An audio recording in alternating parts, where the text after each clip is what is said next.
give credit where it's due. Alright, telecom operators have done plenty for this country over the last decade. They've allowed your Chachaji to send in dirty SMS jokes all day long. They've even tried to convince you that har ek friend zaruri hota hai. You know what? Har ek friend zaruri nahi hota hai. Some friends are matlabi and are only your friends because they want to play FIFA and you're the only person they know who has an Xbox. So tell your pretend friends to... Anyway. The point is, if you're one of those 3 people in the country that actually likes your telecom operator, don't worry. Because we finally have something that will push you over the edge. Because right at this very minute, India's telecom companies are lobbying the Telecom Regulatory Authority of India to enact a regulation in a way that will change the way Indians are using the internet forever. These telecom operators are going after something that's called net neutrality.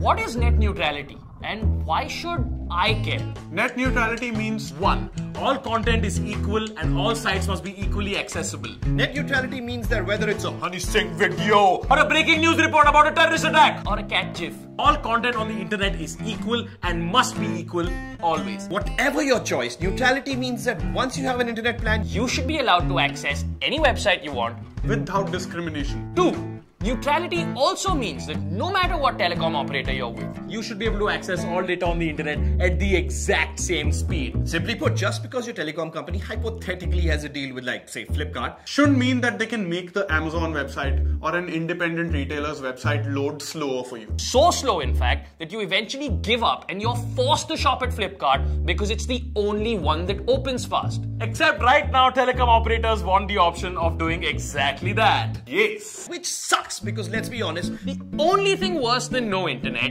is slow internet. It's chalu kyun nahi ho raha hai? Why is this not? Telecom operators want to carve up the internet into a bunch of different sections such that you have to pay to access every single one of them separately. Imagine you go to a children's park and you pay 100 rupees to get it. And then you head over to a slide because, hey, who doesn't love slides? But a guy stops you and says, sorry sir, if you want to use this slide, you have to buy the slide access pack, sir, for extra money, you know. And so you decide to go on the swings instead, except the same man stops you and he says, nope. To use the swing, you need to buy special swing set pack, sir. Come on, sir. Okay, fine, yaar. Okay, fine. You buy access to the swing pack for another 50 bucks, except when you try to swing fast, the swing refuses to go faster.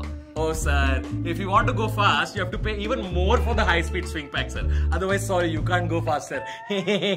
At this point, you're probably thinking, wait, what the hell was that original 100 rupee charge for if I can't even use it to do anything? Oh, sir, that was just for the privilege of standing on the grass, sir.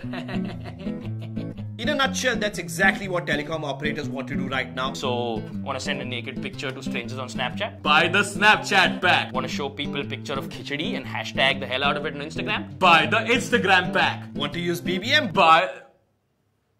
Why are you still on BBM? And it's not just users. The loss of net neutrality hurts you if you're a startup or a fledgling internet business. Hypothetically, big players like WhatsApp could go to a telecom provider, pay them money and say, well, give people my service or website for free, but charge the crap out of other people if they want to use this other new guy, sweet little independent service. Which pretty much puts any competition that doesn't have deep pockets out of business for good. Why don't more people know about this? And why aren't more people angry about it, man? A few internet activists have been screaming themselves hoarse about this, but let's face it. You pay roughly the same amount of attention to an internet activist as Arvind Kejriwal does to an open letter from Prashant Bhushan. So naughty. Now, it's not like TRAI is trying to bury the fact that telcos are doing this and praying no one notices. I mean, to be fair, TRAI has been very helpful and put the issue up on their website in a 118-page long consultation paper in size 10 font, sandwiched between 3 other links, while 5 other images violently distract you with their shitty slide effect. And the best part is the paper is titled Consultation Paper for Regulatory Framework for Over-the-Top Services. First of all, that's a really innocent name to give something that threatening. If TRAI were to name a nuclear warhead, they would just call it Fluffy. Also, TRAI put this paper up on the 27th of March. With a conveniently tight deadline of 24th April to hear any complaints that we might have against it. And if TRAI doesn't hear enough complaints, they might just go ahead and implement their plan. Yay! What are over-the-top services and why don't telecom companies like them? Well, let's just look at that super helpful TRAI report for that, huh? The best known examples of OTT are Skype, WhatsApp, Flipkart, Facebook Messenger, iMessage, Netflix, etc. According to that paragraph, over-the-top services that telecom operators are overwhelmed by are social networks, amateur video sites, search engines, and e-commerce sites. So basically, people who provide you the internet are overwhelmed by The entire freaking internet. Netception. So, why are telecom companies fighting net neutrality? Simple. paisa. Paisa. Telecom tum paisa. What TRAI is basically saying in that clause is that Telecom providers only make money off data usage but no other revenue from carriage or bandwidth. On the other hand, apps and websites make a lot of money by sending their data across this bandwidth. and the telecom operators don't get a cut of that. Yeah, because you didn't make that app or website. Also, one of the arguments telcos are making is that they pay a shitload of money to build infrastructure to create and maintain these data services. But then these over-the-top services eat into their revenues. Making it impossible for them to earn their investment back. But that's just it. Data usage is making telcos money. For example, in the first 9 months of the current financial year, Airtel's revenue from data usage has grown every single quarter and shows no signs of slowing down. In fact, at this point, all telecom operators, you can just change your logos from whatever those things are To a photo of Uncle Scrooge using rolled up money to snort more bits of rolled up money While sitting on top of a Lehman Brothers executive who is coincidentally pooping money. Paisa. But don't telcos just want to protect the law?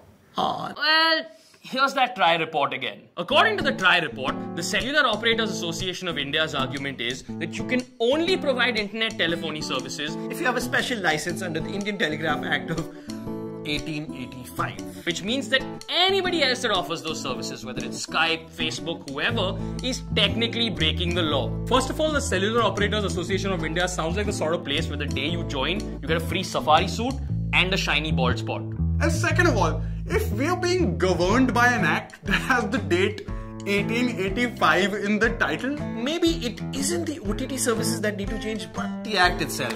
Let me put it this way. If the date of your act falls before the invention of moving image capture itself, Maybe you shouldn't get to regulate video streaming through it. Maybe. Cut to the chase. What's at stake here? your right to use the internet as you have been for the last 20 years. As an Indian netizen, here's what you should demand.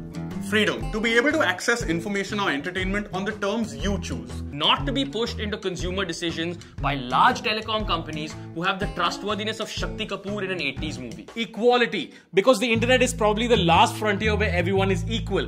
Where else can Barack Obama post this picture and get this comment? And lastly, it's about the future, because the internet is a utility, it's not a luxury. A lot of other countries have already adopted net neutrality, and if India is to progress with them, An open and free internet is essential. Okay, so what can I do as a user to stop this? What you need to do right now is log on to www.savetheinternet.in. All you have to do is log on to the site, type your name and your email address, and with just 2 clicks, you can send an email to TRAI answering those 20 questions. If you're on mobile, click on the link in the description or on the I button on the top right of the video. and tweet using the hashtag #SaveTheInternet. And tell your friends and your family and anyone you know who has ever used the internet to do the same. It's worth it, we promise.